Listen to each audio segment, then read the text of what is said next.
आप जितेंद्रिय हो जाएंगे। शरीर एक रथ है, बुद्धि इस रथ को चलाने वाला सारथी है, बैठने वाला जीवात्मा है, मन लगाम है, इंद्रियां घोड़े हैं, विचरने की जगह विषय भोग है। ये घोड़े विषय भोग का चारा चरने के लिए जाएंगे।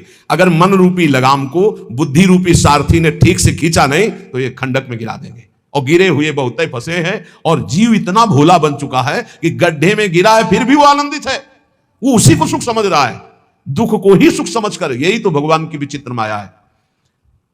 जिसे तुम सुख समझते हो वो सुख की छाया है, समझ पड़ती नहीं है गिरधर की माया है। भयानक दुख के अंतर में वो डूबा हुआ भयानक परिणामों को प्राप्त होगा, लेकिन उसमें सुख का अनुभव कर रहा है। त्यक्त संगो जित क्रोधो लघ्वाहारो, तो अपने आप जितेंद्रिय हो जाएंगे। देख लेना, घृणा हो जाएगी यार, घृणा। कौन सा ऐसा सुख है जो घृणा के योग्य ना हो? लौकिक बढ़िया से बढ़िया पदार्थ खाओ, तत्काल हम उसे वापस उलटते हैं, देखने लायक नहीं। चिकनी चमड़ी केवल देखकर फंस रहे हैं, कुछ नहीं, पूरा जीवन बर्बाद हो जाता है।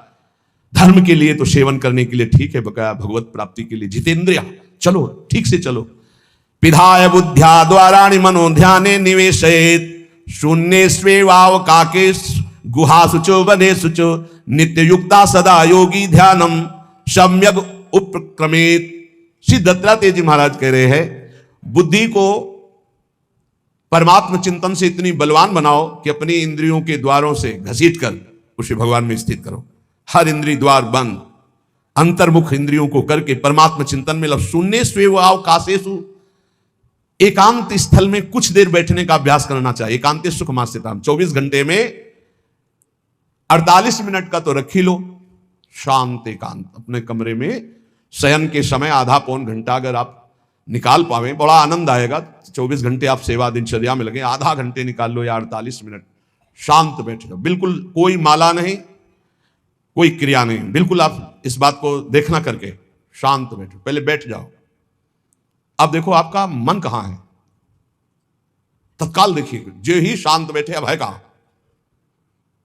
जो सामने रूप आ रहा है, चाहे वो वस्तु हो, व्यक्ति हो, स्थान हो, उसमें तुम्हारी ममता है, उससे तुम्हारा संबंध है। वस्तु, व्यक्ति, स्थान, प्रभु आ रहे हैं कि संसार का कोई वस्तु, व्यक्ति, स्थान आ रहा है? यदि कोई संसार का वस्तु, व्यक्ति, स्थान आ रहा है तो तत्काल उसमें भगवत भावना करो, या वहां से हटा के तत्काल अपने गुरु मंत्र में लगाओ, शांत एकदम बैठो। अब उस समय जांच करो कितनी बार किसका रूप आया, प्रभु का कितनी बार आया, संसार, और जिसका जितनी बार आए उससे अधिक नंबर देखिए कि 5 बार तो उस पुरुष का आया, 5 बार उस स्त्री का आया, और एको बार प्रियाजू का नहीं आया। इसका मतलब अभी प्रियाजू में हमारा मन नहीं लगा, अभी यहां स्त्री, पुरुष में, वस्तु में, व्यक्ति में, स्थान में लगा। जांच करो और हृदय में पश्चाताप करो, धिक्कार है, इतना समय हो गया एक बार भी प्रियालाल का रूप नहीं आया। यही सांसारिक रूप आ रहे हैं, ये सांसारिक वस्तुएं आ रही, धिक्कार है हमारे मन को, धिक्कार है हमारे जीवन को। ये हम आपको आंतरिक बात कह रहे हैं।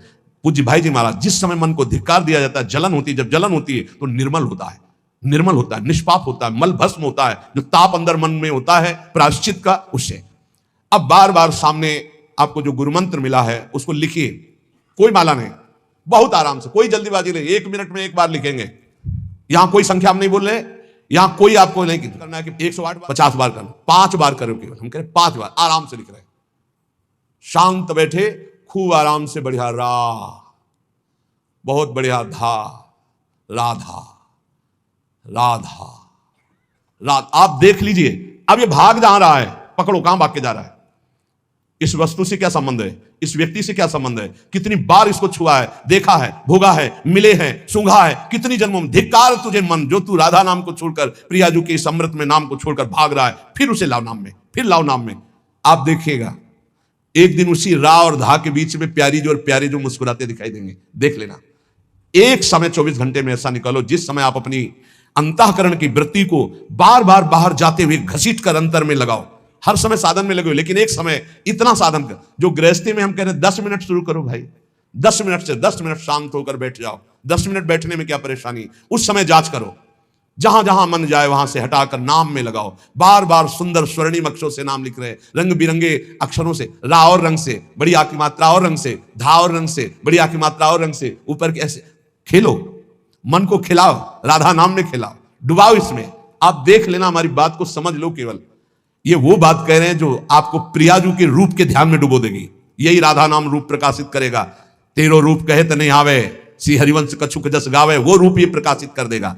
तो कह रहे शून्य स्वेवाव काशेषु, एकांत स्थान में जहां आपको विक्षेप न पड़े। ऐसी वृत्ति के समय अगर आपको कोई शोरगुल सुनाई दे रहा हो, आपका अभ्यास दृढ़ नहीं, तो एक रुई को ऐसे कपड़े में करके, महीन कपड़े में दो बना लो, ऐसे लगा लो, कान में लगा लो, आवाजें नहीं जाएगी। अब ध्यान करो, देखो साधन की प्रणाली। और जब अपने साधन की बात होती है ना, तो आप हजारों अलग अलग आवाज करो तो हमें बस इतना समझ में आएगा कि चिड़िया चहचहा रहे हैं, आवाजें निकलनी, बस हमारे लक्ष्य में कोई अंतर नहीं पड़ने वाला। और अगर डूबना हो गया तो आवाज भी खत्म, श्रवणेंद्रिय होते हुए भी शोरगुल नहीं सुनाई देगा। पर प्रारंभिक दशा में ऐसा चाहिए। अगर आपको बार बार विक्षेप हो रहा हो, विक्षेप तो इतना कि घड़ी का टक टक भी बर्दाश्त नहीं होता, मन है ध्यान में बैठे ना, वो पहली बार एक खिड़की खुला है, खिड़की खुला है, खिड़की, अब उठो, पहले खिड़की बंद करके आओ। ये इसको बैठते ही देख लो, करोड़ गायों को, करोड़ों गौशालाएं थी, एक दो नहीं। इसलिए कह रहे हैं करोड़ों शब्द कि आप उसको कहीं ज्यादा ना समझें। पृथ्वी के कोई भूमि के कण गिन सकता है, बारिश की बूंदे गिन सकता है, लेकिन महाराज नृग की गौएं जितनी दान की गई वो गिनी नहीं जा सकती थी, ऐसा वर्णन आता है। अरबों अर्बुद गौओं की सब स्वर्ण से अभिषिक्त करके ब्राह्मणों को दान करना। इतने बड़े गौ सेवक, इतने बड़े दान करने वाले, एक चूक हो गई, ना दान लेने वाले तपस्वी ब्राह्मण की गाय किसी अन्य ब्राह्मण को दान कर दी। और वो ब्राह्मण ने जब गाय देखी, बोले मेरी गाय चुरा ली। बोले महाराज नृग ने दी। महाराज नृग से कहा मेरी गाय है, तो उनका गौशाला में आ गई होगी, आपको 10,000 गौएं देते हैं, आप अपनी गाय। बोले मैं प्रतिग्रह नहीं लेता। जिसने दान लिया था उसने कहा गाय यही लेके जाऊंगा, तो उनका आप गाय छोड़ दीजिए, आपको 10,000 गाय देते। बोले नहीं लूंगा। बस अनजाने के अपराध ने गिरगिट बना दिया था, कुएं का गिरगिट। पर भगवान बड़े कृपालु हैं, गौ सेवक थे, इसलिए गोविंद द्वारिकाधीश जी ने उनका उद्धार किया। सब साधन का फल है अच्युत भावना से युक्त होकर, भगवत भावना से युक्त होकर निरंतर भजन करते हुए सेवा परायण रहो, चराचर जगत की सेवा परायण रहो। भजन करना ही सबसे बड़ा परम धर्म है। हम सब सेवाएं करें जगत की, लेकिन अंदर से राधा राधा राधा, गोविंद गोविंद गोविंद गोविंद, आनंद आ जाएगा। तन से सेवा करो, मन से भगवान की चिंतन, मामुनिस्मर युद्धते, भगवान की चिंतन में रहो। सेवा और व्यापार में अंतर होता है। गौ सेवा के नाम में, भगवान के रूप में, भगवान की लीलाओं में स्मृति अगर नहीं तो सब साधन अधूरा, और स्मृति तो हर साधन पूरा। इसलिए एक बार कमर कस लो, चाहे जगत की सेवा करो, चाहे जिस कार्य में लगे हो, तुम्हारी स्मृति प्रभु में लगी हो। स्मृति के बिना हम जीवन का कोई महत्व नहीं समझते। स्मृति विहीन जीवन सब व्यर्थ। इसीलिए उन परमहंसों के चरणों में ऐसी ठसक बनी रहे, जीवन मुक्त ही हो। स्वार्थ को लेकर किया गया धर्म रंग नहीं लाता। निष्काम किया हुआ छोटा सा भी धर्म परमार्थ की ऊंचाई पर चढ़ा देगा। ध्यान रखना, परमार्थ की ऊंचाई पर चढ़ा देगा। इसलिए निष्कामता सब सोहित, निष्काम मति। श्री वृंदावन विश्राम, श्री राधा वल्लभ लाल को हृदय ध्यान मुख नाम।